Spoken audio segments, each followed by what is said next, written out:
ஆண்டவராய் இயேசு கிறிஸ்துவின் இனிய நாமத்தில் உங்களுக்கு வாழ்த்துகள் கூறி இந்த வேளையிலும் இந்த காலங்களிலே நடந்து கொண்டிருக்கிற இந்த நெருக்கமான காலத்திலே நாம் வாழ்ந்து கொண்டிருக்கிறோம்.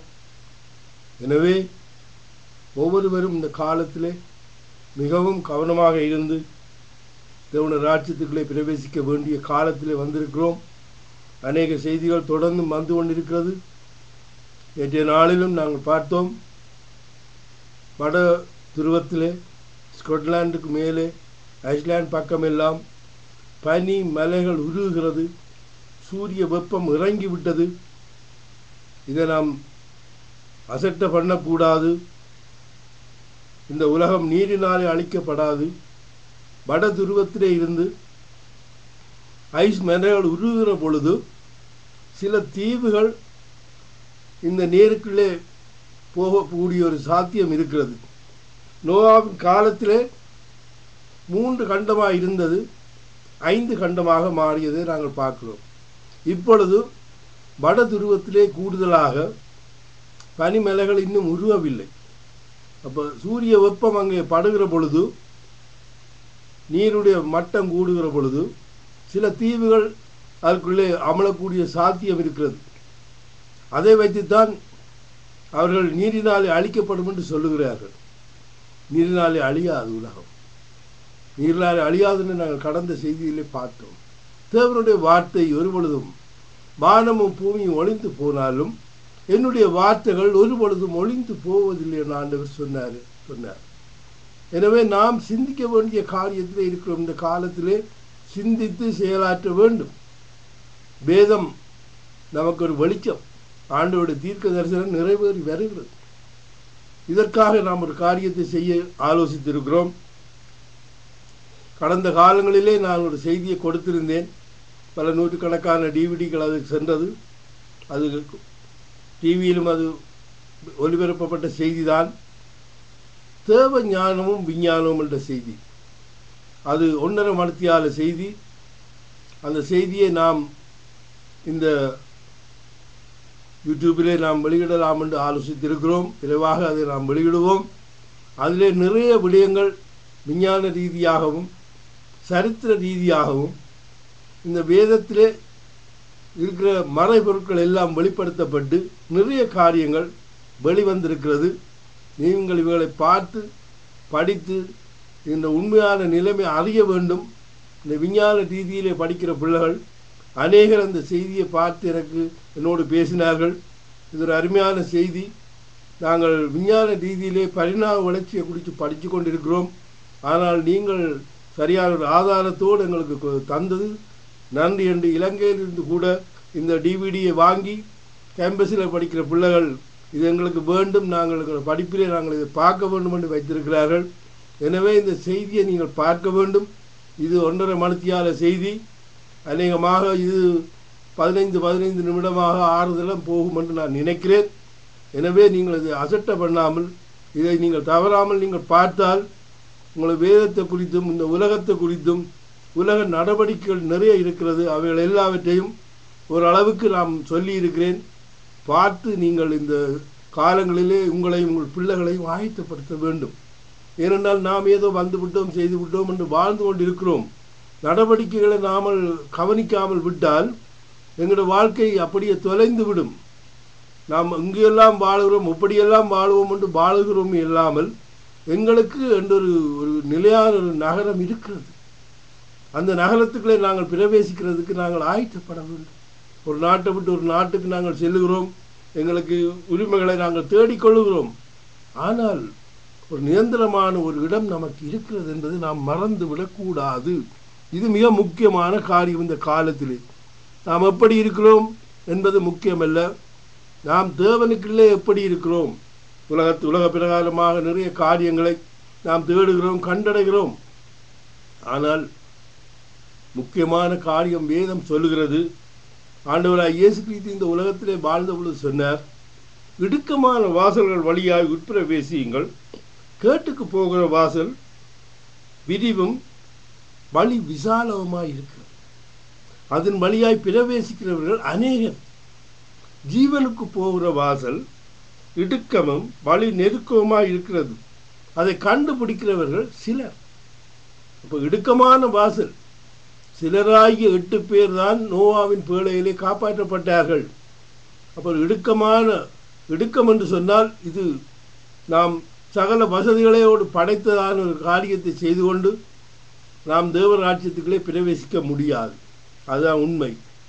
நாம் தேவராட்சியத்துக்களே பிரவேசிக்கிறதுக்கு சில சட்டத்திட்டங்கள் இருக்கிறது. அது இந்த பரிசுத்த வேதாகமம் சொல்லுகிறது. நாம் கணப்பிடிக்க வேண்டிய ஒரு காலகட்டத்திலே வாழ்ந்து கொண்டிருக்கிறோம். இதை மறந்து நீங்கள் நடந்தால் நோவாவின் காலத்திலே வெள்ளத்தினாலே அழிக்கப்பட்டவர்கள் போல இந்த காலத்திலே அக்கினிக்கிரையாக வைக்கப்பட்டிருக்கு.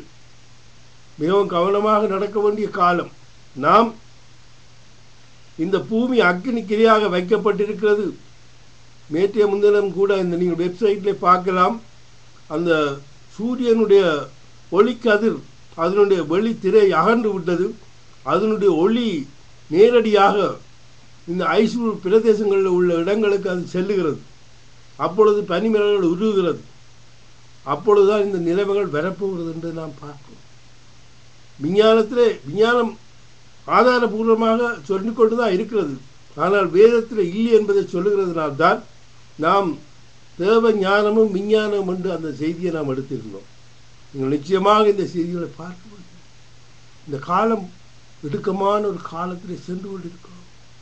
வேதத்தை தேடி வாசிக்க வேண்டும். ஆனால் இந்த செய்தியை பார்க்கிற நீங்கள் ஒவ்வொருவரும் பரிசுத்த வேதாகமத்தை வைத்து நீங்கள் பார்த்தால் உங்களுக்கு முழுவதுமாக விளங்கும். ஓரளவுக்கு வேதம் தெரிந்தவளாக இருந்தால் நிச்சயமாக நீங்கள் அதை கிரகித்து கொள்ள முடியும், விளங்கிக் கொள்ள முடியும். அநேகமாக இங்கே படிக்கிற பிள்ளைகள்தான் அநேகமாக இந்த பரிணா வளர்ச்சியை பற்றி படிக்கிற இந்த பிள்ளைகள், கேம்பஸில் படிக்கிற பிள்ளைகள்லாம் என்னோடு எடுத்து பேசினார்கள். ஏனென்றால் அவர்களுடைய படிப்புக்கும் இந்த விஞ்ஞானத்தில் காரியத்தில் சொல்லுகிறதற்கும் ரொம்ப வித்தியாசம் இருக்கிறதை இந்த செய்தி மூலம் கண்டார்கள்.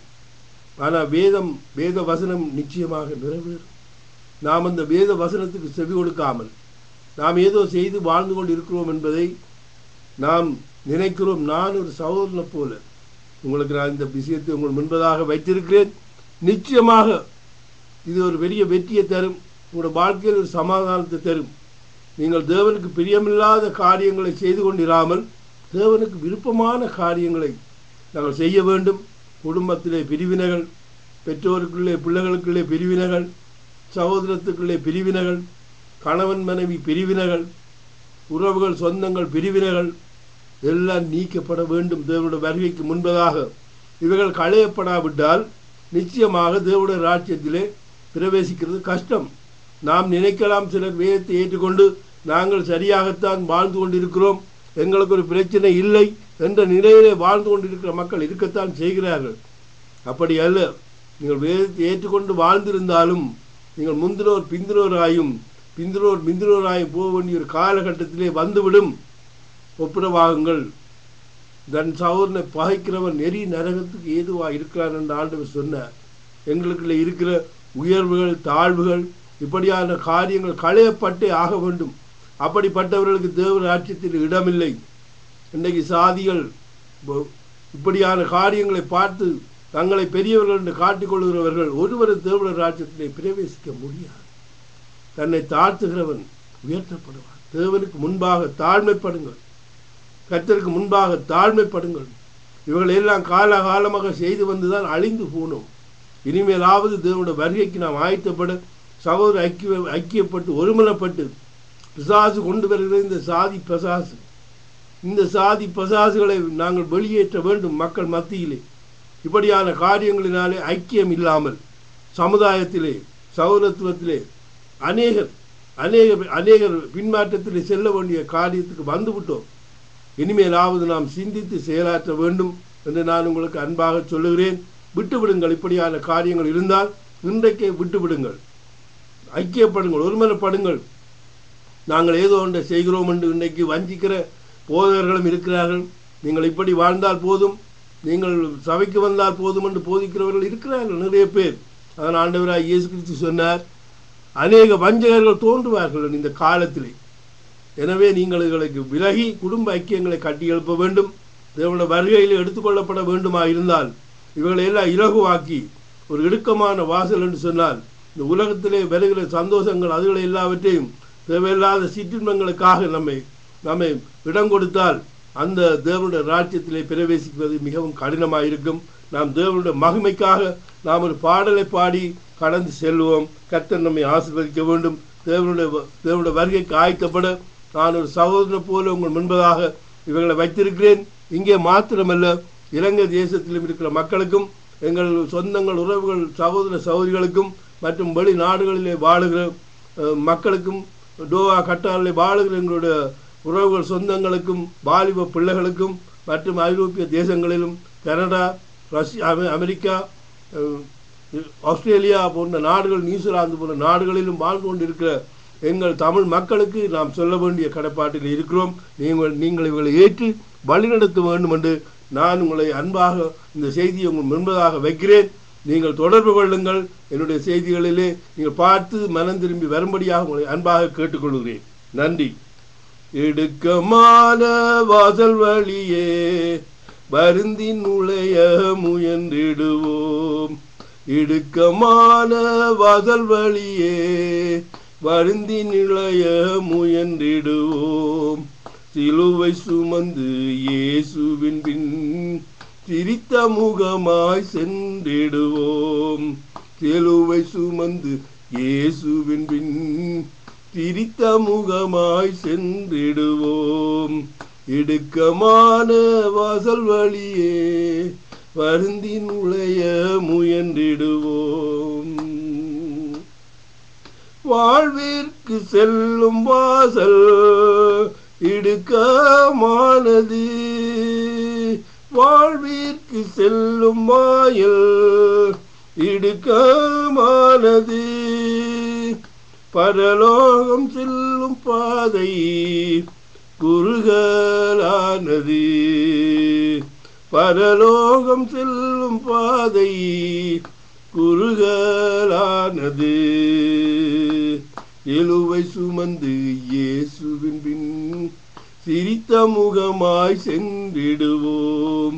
சிலுவை சுமந்து இயேசுவின் பின் சிரித்த முகமாய் சென்றிடுவோம். இடுக்கமான வாசல் வழியே வருந்தி நுழைய முயன்றிடுவோம். நாம் காணும் இந்த உலகம் ஒரு நாள் மறைந்திடும்.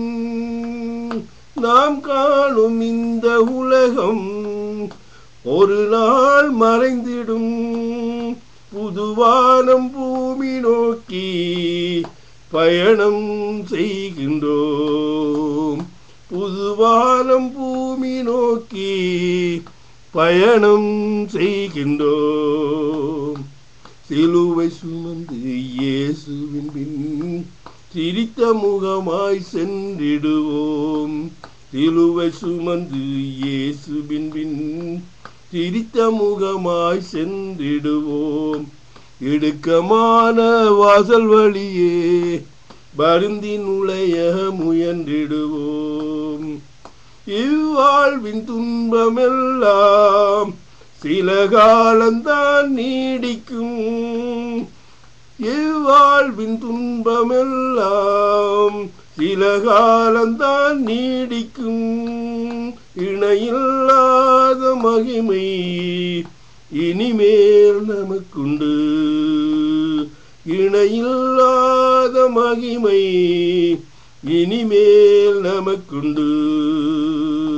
சிலுவை சுமந்து இயேசுவின் பின் சிரித்த முகமாய் சென்றிடுவோம்.